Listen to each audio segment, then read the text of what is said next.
Et bonjour à tous, dans cette vidéo, on va parler des encres et des différents modèles qui existent, des tests qui ont été réalisés dessus et de leur coût. A tout de suite.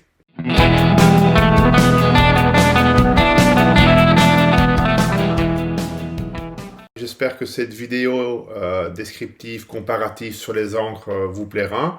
N'oubliez pas de liker, de vous abonner. Et à la fin de cette vidéo, on reviendra sur la fin du ponçage de l'anti-fouling. Cette fois-ci en portant un masque, comme l'avait fait remarquer un abonné de la chaîne. L'encre d'Octopus est bien rouillée. J'envisage de la remplacer. Alors c'est une spade. Bon, on ne voit plus le jaune habituel qu'on retrouve sur les spades parce qu'elle est complètement rouillée. Et au niveau du lest, donc sous la pelle, on voit qu'elle commence presque à se délaminer même par la rouille. Donc il est temps de la changer. Alors, j'ai voulu quand même comparer un petit peu ce qu'on pouvait dire sur les différentes encres, ce qu'on pouvait trouver sur le marché, et avoir un peu l'avis d'autres utilisateurs, même du Mahé. J'ai lancé une petite question sur un groupe Facebook de propriétaires de Mahé, en leur demandant quelles étaient les encres qu'ils avaient sur leur bateau. Donc, ils me donnent tous des encres de 55 livres, que 25 kilos. Alors il y a de la Rocna, il y a de la Cobra, il y a de la Spade, voilà, il y a de la Delta. Donc j'ai voulu un peu comparer tout ça. Et avant, j'ai voulu peser mon encre pour voir si j'avais bien une encre de 20 kg et de voir éventuellement pour passer à une encre de 25 kg pour une meilleure accroche. Et là, quelle ne fut pas ma surprise. Je voudrais aussi peser mon encre pour voir combien elle est. GG du catamaran Lady L a une Rocna de 20 kg d'origine sur son XS 11. Il en est super content. Il me dit qu'il a tenu partout où il a été en Méditerranée. Et on sait qu'il navigue vraiment partout. Mais je voudrais quand même peser la mienne pour savoir c'est une encre de combien. Sachant que je n'ai chassé qu'une seule fois avec. Et c'était dans la baie des Canebiers, donc à Saint-Tropez. Enfin à côté de Saint-Tropez, hein, c'est la petite baie d'ailleurs où vit Brigitte Bardot, où le fond en fait était pas assez sableux, il devait y avoir un peu d'herbe morte, enfin quelque chose, donc l'encre n'avait pas bien tenu.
« 13 kilos seulement. Alors là, elle est vraiment trop légère. »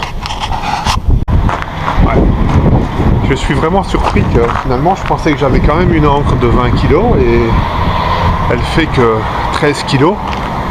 Alors je regarde sur le Mahé du voisin. Je vois son encre ici. C'est une Rocna 15 kilos. Ouais, Rocna 15 kg. Ouais, j'aurais cru que il fallait quand même au moins une 20 kg. Après, c'est vrai que le bateau est léger, hein, puisqu'il ne fait que 7 tonnes. Mais bon, ouais, je suis un peu surpris par le fait qu'elle ne fasse que 13 kg. Je voudrais quand même mettre une 25 kg. Maintenant, est-ce que le guindeau le supportera, puisque je pensais que le guindeau que je travaillais sur une encre de 20 kg. Ou alors je dois me contenter d'une de 20 kg. Peut-être. À méditer.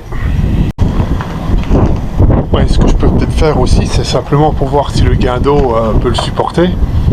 C'est de lester un petit peu mon encre, rajouter 10 kg dessus, la monter et la descendre, et de voir ce que ça donne. Bon, vous avez pu voir que j'ai été surpris de voir que mon encre actuelle ne pèse que 13 kg, peut-être 14. Certainement perdu 1 kg à cause de la rouille qui a dû déjà retirer de la masse. Oui, je suis vraiment surpris que l'encre ne fasse que, initialement, peut-être que 15 kg. Puis à côté de ça, quand on compare au Mahé voisin, on voit que lui, il a une Rocna de 15 kg. C'est certainement ce qui était mis à l'origine sur le bateau. Maintenant, ma question de savoir, je pensais que j'avais une 20 kg et de passer à du 25 kg. Peut-être que je vais passer simplement d'une 13-14 kg à une 20 kg. C'est peut-être largement suffisant pour le bateau. On va voir. On va voir. Bon, je vais vous parler maintenant de ce comparatif qui a été fait par un magazine de voile et qu'on trouve simplement en tapant sur Google, sur Internet, on retrouve ce comparatif. Donc, qu'est-ce qu'on attend au mouillage? On attend tout simplement de pouvoir dormir sur ses deux oreilles et d'avoir une encre qui ne chasse pas, qui ne dérape pas. Heureusement, depuis une bonne quinzaine d'années, voire 20 ans, on a quand même vu une belle évolution dans les différents types d'encre. On connaissait tous l'encre Delta qui a fait fureur dans les années 90-2000. On va dire que depuis milieu des années 2000 jusqu'à maintenant, on a vu plein d'autres modèles sortir. Et du coup, que valent-ils les uns par rapport aux autres et quelles conclusions on peut en tirer? Donc, cette étude qui avait été faite, ils avaient utilisé une vedette pour tirer sur des encres. Je crois qu'il y avait 30 mètres de chaîne, 4 mètres de fond, et un peson pour voir la traction à laquelle l'encre décrochait. Alors, je vais faire un petit récapitulatif. Alors, c'était toutes des encres de 15 kg, ce qui correspond à peu près à ce que j'ai maintenant, sachant que moi, je passerai quand même sur une encre de 20 kg ensuite. Et alors, pourquoi 20 kg? Parce que le Mahé fait quand même que 7 tonnes.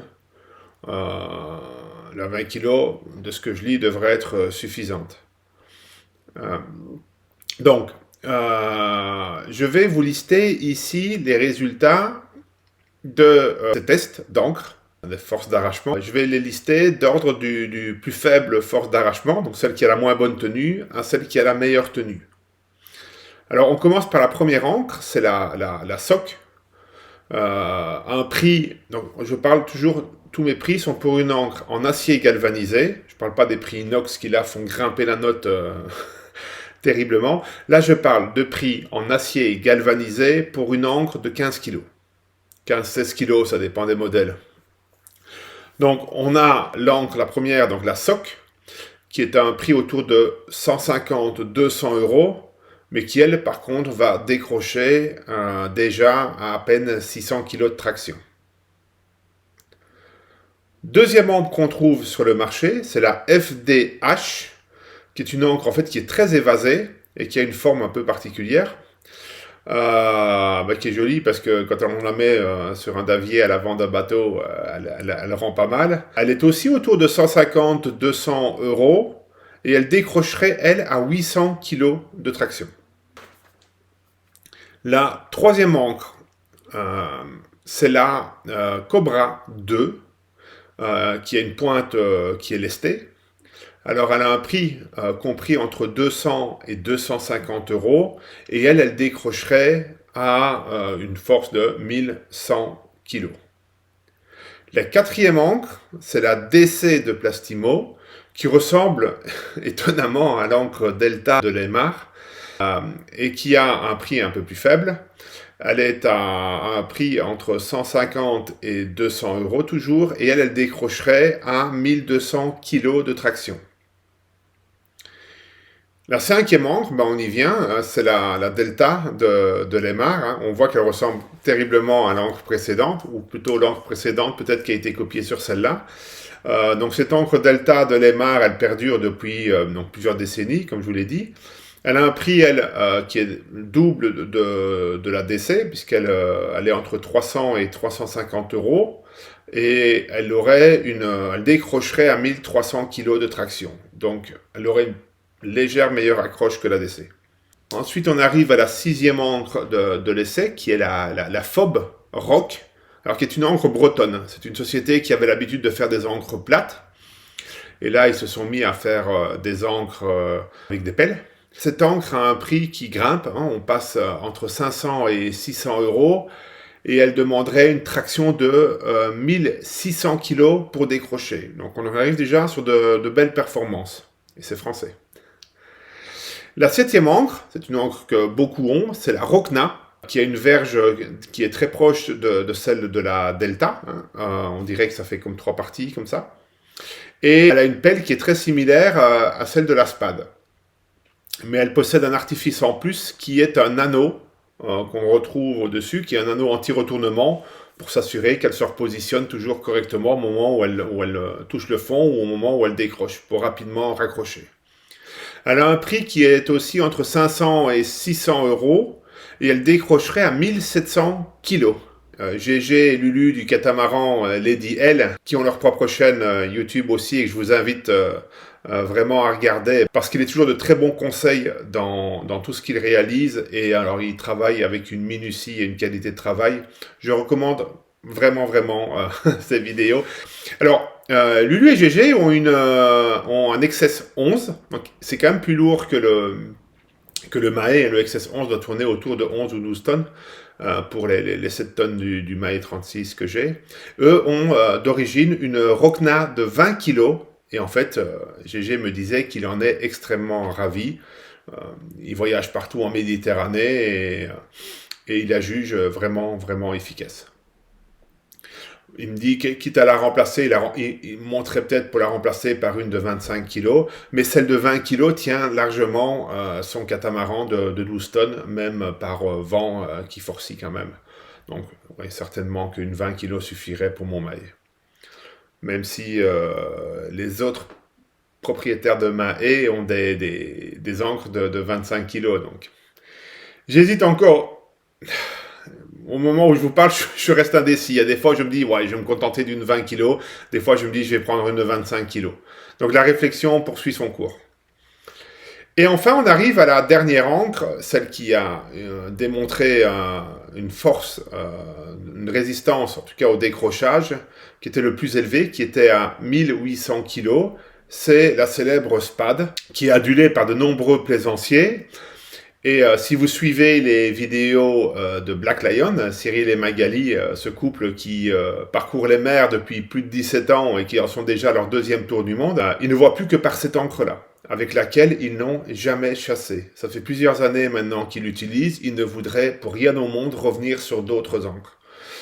Je pense que leur expérience est un vrai gage de confiance aussi. À remplacer mon encre, ce serait soit une Rokna, soit une Spade. Les deux, on voit qu'elles ont des forces à décrocher assez proches.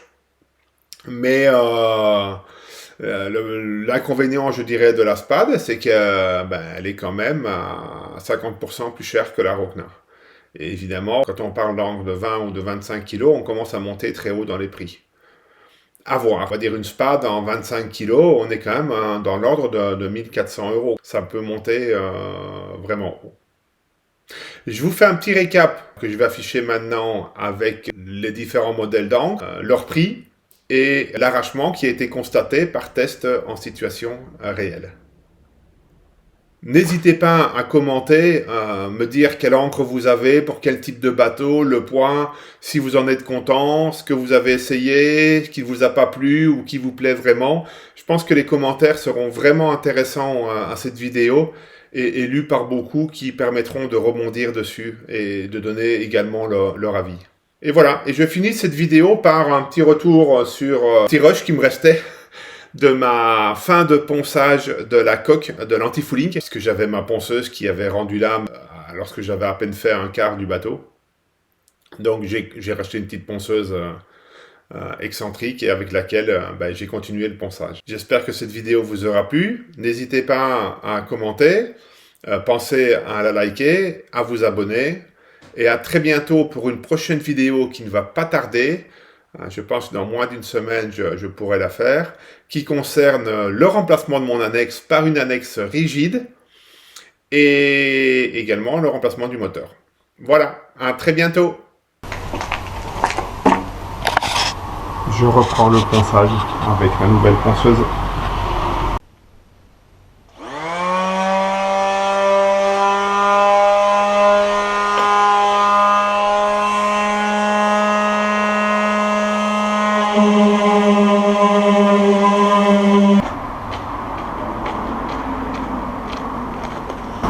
Un follower m'avait fait la remarque de le faire sans masque.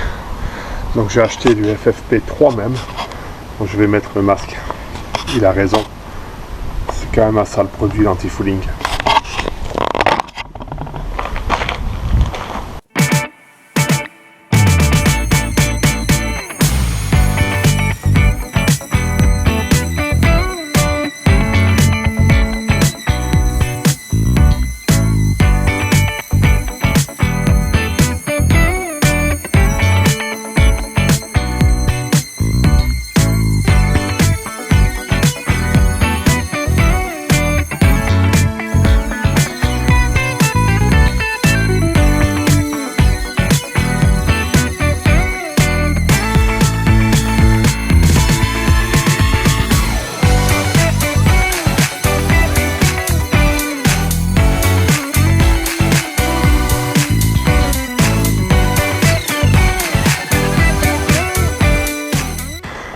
Et bien voilà, toute la coque a été poncée au niveau anti-fouling.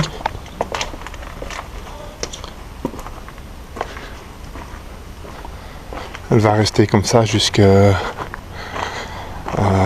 au moins la mi-février. À la mi-février,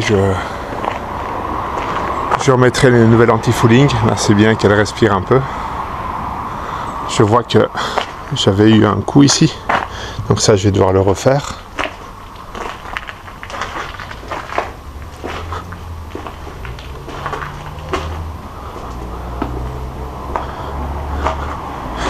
Et j'ai vu que j'avais la lèvre ici qui se décolle, donc il faudra que je la recolle.